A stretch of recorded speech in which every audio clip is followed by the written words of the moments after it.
To experience real agony is something hard to write about, impossible to understand while it grips you.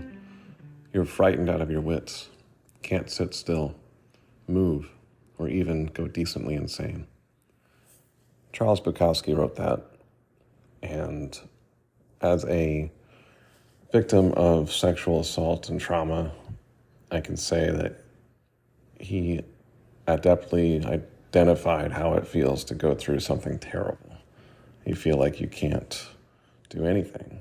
You can't function. You can't process. You can't live. You can't even understand what happened to you sometimes. Forewarning, this episode will go into some graphic details that may be difficult for some of our listeners, so if you want to skip, that's absolutely fine. But if you want to hear about my trauma and my situation surrounding it, please continue. So, as I mentioned in the previous episodes, I was living in the barracks in San Diego on the naval base. The top floor was all Coast Guard, and the bottom 11 floors were all Navy. And I had gotten in trouble for damaging the barracks, and I was stuck on the boat, and I did not have a way forward, really. I was just working. I was keeping my head low. I stayed sober for a while. I wasn't drinking at all, but it didn't last long. I started hanging out with the crowd again and started drinking, not as heavily, but I was still drinking beers after work and things like that. And I can't place exactly when this happened, what month even, what day. I can't. I've listened to different stories of trauma since this, and it makes sense. What a lot of people do is they forget. They forget to protect themselves. They forget to deny what happened to them. They can't process it at the time, so it dies inside them somewhere. It dies inside your memory, and certain details are gone. And sometimes little things do come back to me, but the specific details as far as when it happened, who exactly was there, where I was, don't exist in my brain anymore. And if they do, they're deeply, deeply repressed. I cannot access those memories. But what happened to me was one day, I think it was after work, maybe on the weekend, I can't remember, but one of my shipmates from the chase, I didn't really know him that well. He was pretty new to the boat as well, but we weren't really good friends. But he was older. I believe he was over 21, and he said he had some other friends that he'd met that would like to have a few beers. If we, they had like a 12-pack of beer. If we want to hang out, just have a few beers and talk. And I said, sure. I was done with work. Whatever I was doing, I don't remember, but free beer, you got me, I'm going to be there. And the details are fuzzy, but what happened was he invited me down to one of the floors below, so one of the 11 Navy floors, and I can't remember which floor. And I met him and at least two other people. I may have been three. I can't remember. Navy sailors. They said they were Navy sailors. They definitely weren't from my boat.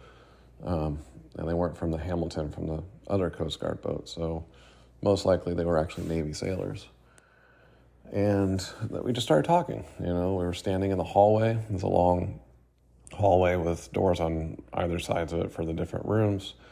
And we were the only people there. It was quiet. But they offered me beer. They gave me a Bud Light, I believe it was, in a solo cup, in a plastic cup. And to this day, I sometimes I try to remember what we talked about or what they said, but it's all ether at this point. But I do remember holding a blue cup, and I remember drinking from it. And I took a few sips, and it was not long at all that everything started blurring around me. Everything lost focus. Everything was very hazy. I couldn't see, and I started to stumble. And one of the Navy guys got from behind me and grabbed my shoulders and said, "Here we go." And they popped open the door next to them into one of the rooms and dragged me in.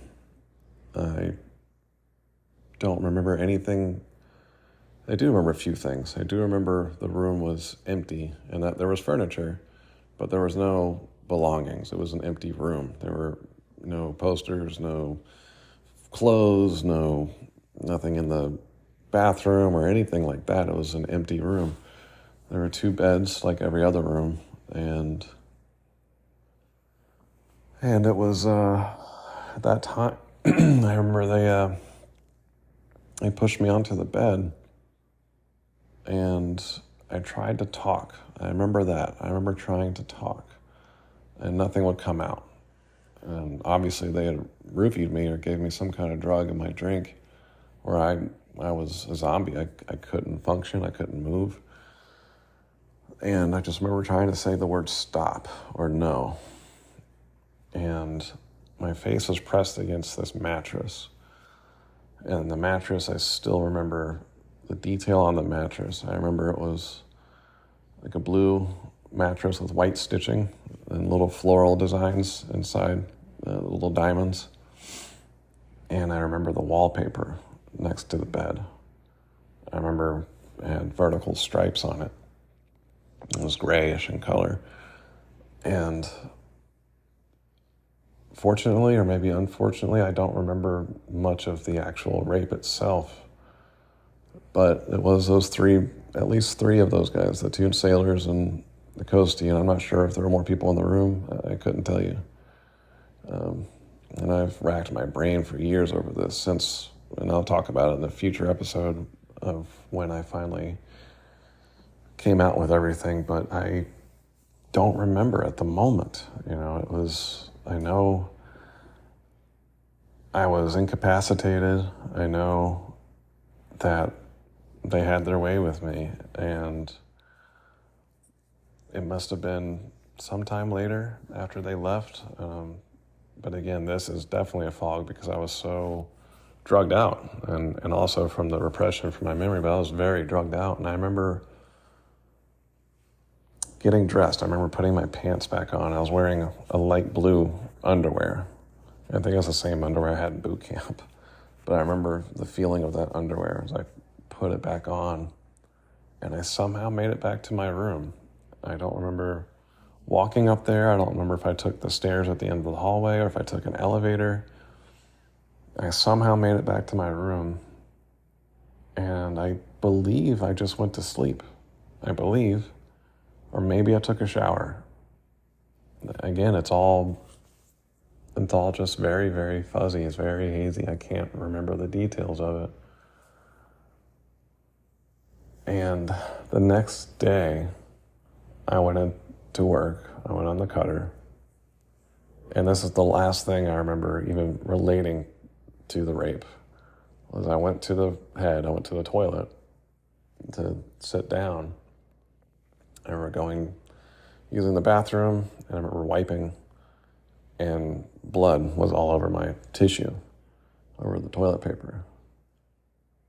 And subconsciously or even consciously in my mind, I remembered putting that toilet paper into the toilet, flushing it, and locking that away deep inside of me. Very, very deep, even deeper than I knew I could. I denied everything in that moment, that anything had happened to me, that anything bad could have happened to me. And I did it, and as I learned years later through therapy, I did it because of survival. My reality could not comprehend what had happened to me.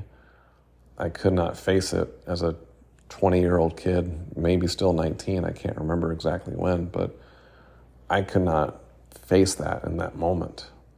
And in order to survive the life on the boat, my job, myself, my own anxieties, my own depression that already existed in some forms, I had to put that in a little tiny box and shove it way down inside of me. And that's exactly what I did. And I just went back to work.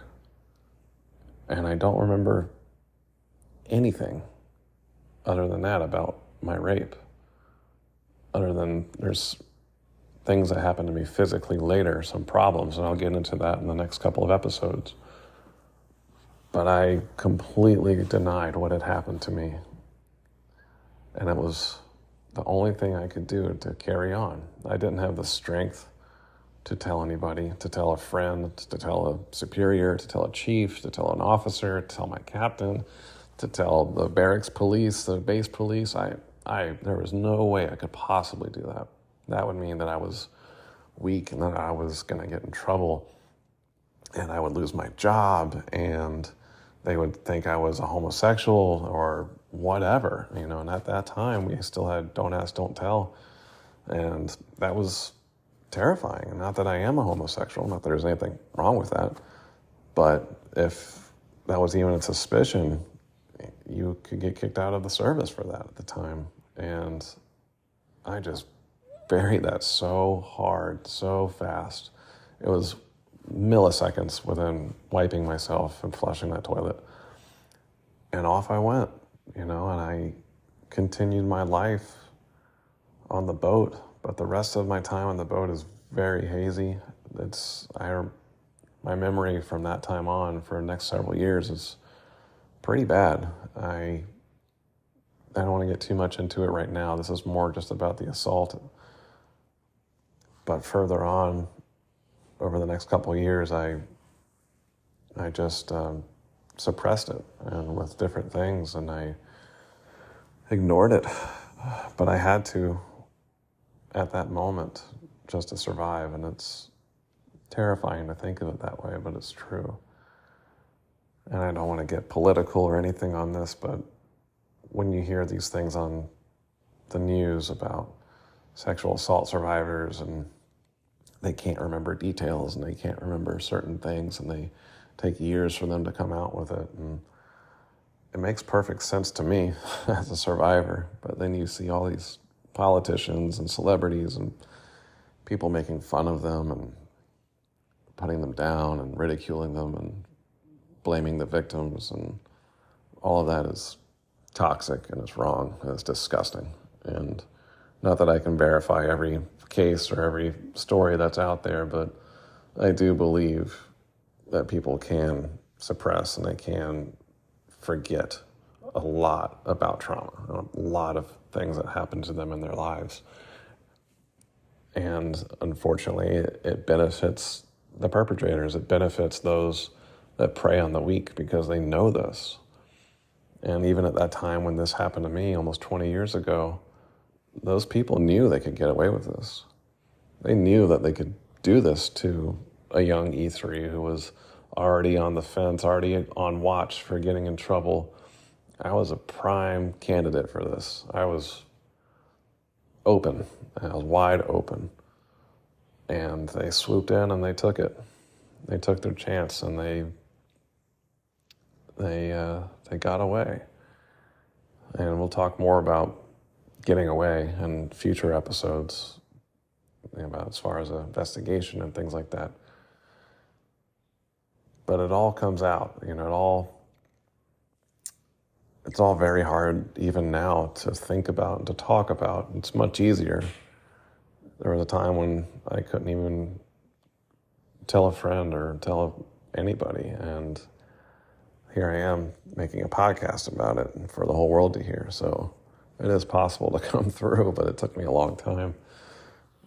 And I'll definitely talk about mental health and care and self-awareness in future episodes. That's what we're going to get to. We're going to get to the hopeful side of all this and to the side where we talk about life and beauty and positivity and healing, because that does exist. Fortunately, these terrible things also happen, not just to me. Of course, I know that. And I hope that people can hear this story and maybe shed light on their own or share it with others to prevent these things from happening. I think about it now constantly with my boys. My young boys are 10 and 11, and they're going to be at that age before too long. They're going to be off either to college or work or maybe military or whatever they choose to do. And I think about how to tell them this and how hopefully they can learn from what happened to me. Not that it was my fault. I don't blame myself anymore for what happened. but how to protect themselves. And God forbid, if something terrible does happen to them, how to handle it and how to not put up with abuse and not to put up with being threatened or terrorized or doing anything that makes them uncomfortable. And I think if I had that strength at that age, even if this had happened to me, I would have stood up for myself. But unfortunately, that's not how I was. I wasn't prepared to do this, to handle that level of trauma. So thank you for listening. I will post this episode, and please, if you are able to listen, again, the warning at the beginning, if people want to turn away from it, that's fine. I don't judge you for that. It is hard to listen. It's hard to tell it. But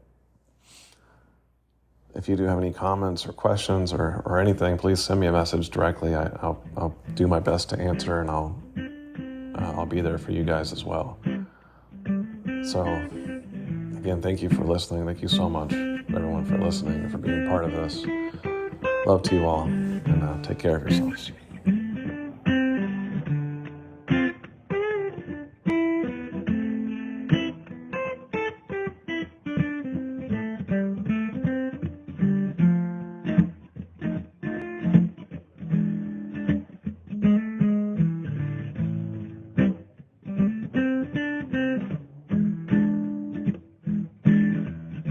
Woke up this morning with a fog around my head.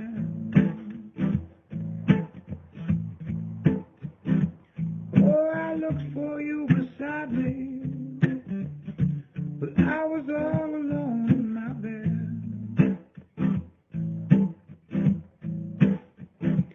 Hey, I've been down